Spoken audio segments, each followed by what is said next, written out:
Hello बच्चों, कक्षा 12 के बच्चे ध्यान दें। जैसा कि आपका श्रद्धा मनु चल रहा है और लगभग आप पढ़ भी चुके हैं, थोड़ा बाकी है।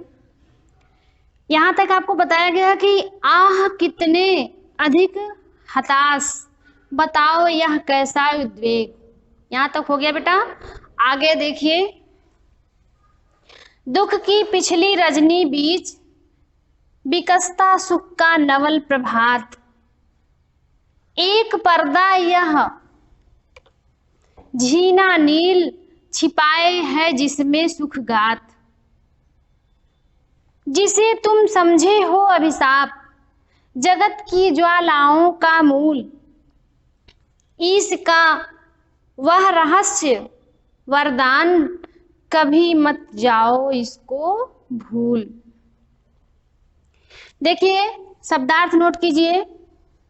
दुख की पिछली रजनी बीच, रजनी माने रात्रि, पिछली माने बीती हुई,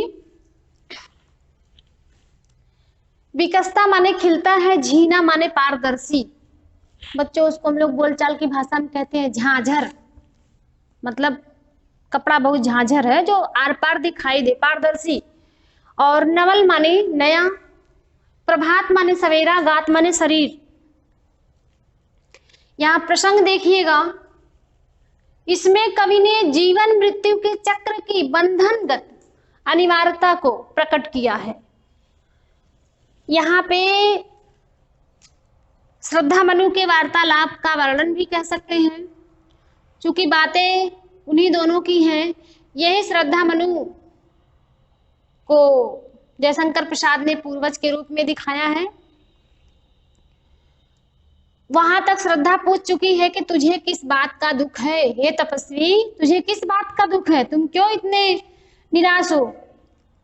यहाँ पे प्रसंग में देखिए, जब प्रलय की घटना से दुखी मनु एकदम निरुपाय होकर के, हताश होकर के अकेले बैठे थे और क्या कर रहे थे बच्चों, उन्हें अपना जीवन बिल्कुल नीरस लग रहा था कि मेरा जीवन यह किसी काम का नहीं है।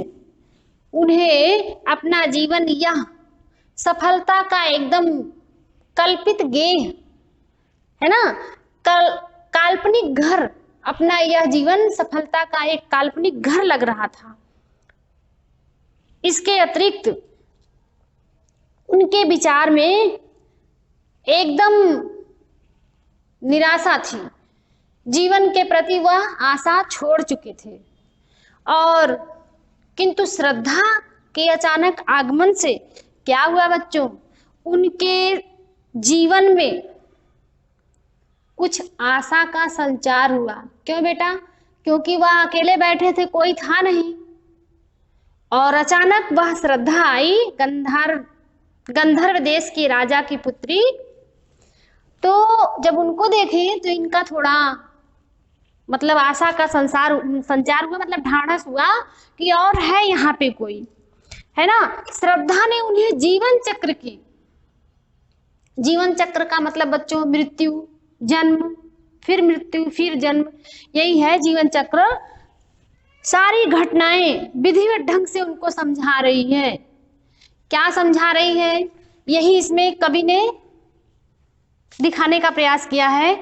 दुख की पिछली रजनी बीच श्रद्धा कहती है, हे तपस्वी, यह जो सांसारिक दुख और सुख, जीवन और मरण, हर्ष और विषाद, निराशा और आशा, यह सब ईश्वर द्वारा प्रदान की हुई चीजें हैं, है ना। सांसारिक जीवन में इसका चक्र सदैव से चलता आया है और चलता रहेगा।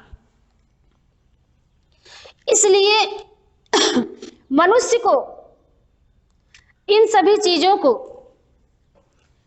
एक समान भाव से स्वीकार कर लेना चाहिए। जीवन के विषाद, असंतोष का कारण है, जीवन के विषाद, असंतोष और क्या है, दुख का कारण है। कहने का मतलब बच्चों यदि हम दुखी रहेंगे तो वह हमको क्या होगा, हमारे मन को संतोष नहीं देगा, असंतोष होगा और दुख का कारण रहेगा। इसलिए क्या है, मानव द्वारा सुख की प्राप्ति का प्रयास करना ही दुख का कारण है।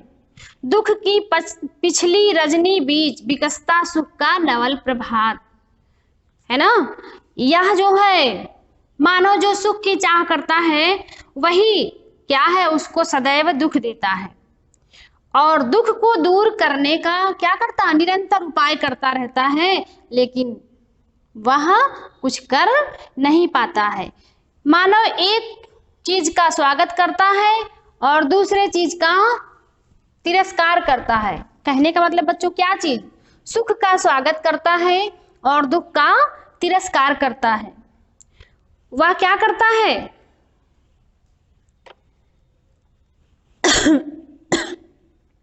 जब तक उसे सुख नहीं मिल जाता वह एक ना एक प्रयास करता रहता है, किंतु कुछ हो नहीं पाता है ना। एक पर्दा या झीना नील, हे तपस्वी, श्रद्धा समझाते हुए कह रही है कि हे तपस्वी, जिस प्रकार से दुख के बाद सुख, सुख के बाद दुख, यह एक पारदर्शी पर्दे के समान है जो एक के बाद एक आता रहता है।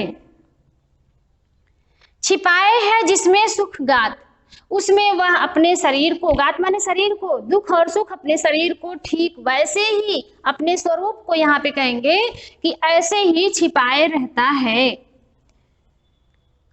जिस प्रकार से काली रात के बाद, है ना, काली रात के बाद दुख की पिछली रजनी बीज, जिस प्रकार से काली रात के बाद सुख का नवल सवेरा, नया सवेरा आता है।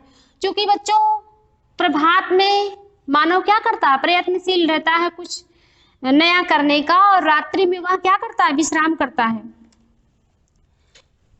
रात्रि के गर्भ से एक सुंदर प्रभात निकलता है, या रात्रि के गर्भ में एक सुंदर प्रभात छिपा होता है, और ठीक वैसे ही दिन के गर्भ में रात्रि का दुख छिपा होता है। और क्या होता है, दोनों एक दूसरे के समान हैं, इसलिए दोनों को हम लोगों को एक जैसा महत्व देना चाहिए। जिसे तुम समझे हो अभिशाप, अपने इस जीवन को तुम अभिशाप समझ रहे हो, यह तुम्हारी सबसे बड़ी भूल है। इसे तुम भूल समझो और क्या करो, देखो, जिसे तुम समझे हो अभिशाप जगत की ज्वालाओं का मूल, तुम अपने इस जीवन को अभिशाप समझ रहे हो, वास्तव में यह तुम्हारा जीवन तुम्हारे लिए अभिशाप नहीं है, या तो ईश्वर द्वारा किया हुआ सब कार्य है, या होनी थी या हो गई। इसका वह रहस्य वरदान, ईश्वर द्वारा दिया हुआ वरदान, इसे समझो, इसमें इसे रहस्य है, इसमें सबसे बड़ा रहस्य है कि यह तुम्हारा जीवन अभिशाप नहीं है बल्कि तुम्हारे लिए वरदान है। ठीक, जो लोग अज्ञानी होते हैं वह क्या अपने जीवन को अभिशाप समझते हैं, उसे दुख समझते हैं, और क्या है, दुखी होने का उनका वही मूल कारण भी होता है। इसलिए हे तपस्वी, तुम अपने जीवन को अभिशाप समझकर क्या दुखी मत हो। तुम क्या करो, अपने जीवन को प्रयासरत बनाने के लिए निरंतर प्रयास करते रहो। ठीक है, ठीक ऐसे ही हम लिखेंगे, जैसे आप लिखते आए हैं वैसे ही आप लिखेंगे काव्य सौंदर्य। सारी चीजें संयोग श्रृंगार है, चूंकि बच्चों श्रद्धा और मनु की वार्तालाप है और श्रद्धा मनु को समझा रही है, इसलिए संयोग श्रृंगार है, और अलंकार है, रूपक है, अनुप्रास है, लक्षणा शब्द शक्ति है, जब श्रृंगार रस है तो माधुर्य गुण है। सारी चीजें ठीक वैसे लिखिएगा, और 16 मात्राओं का यह छंद है। अब क्या है, लगे कहने मनु सहित विषाद, इसको हम बेटा अगले दिन चलेंगे। इतना ही आप लिखकर अपना नोट कंप्लीट करिए। धन्यवाद।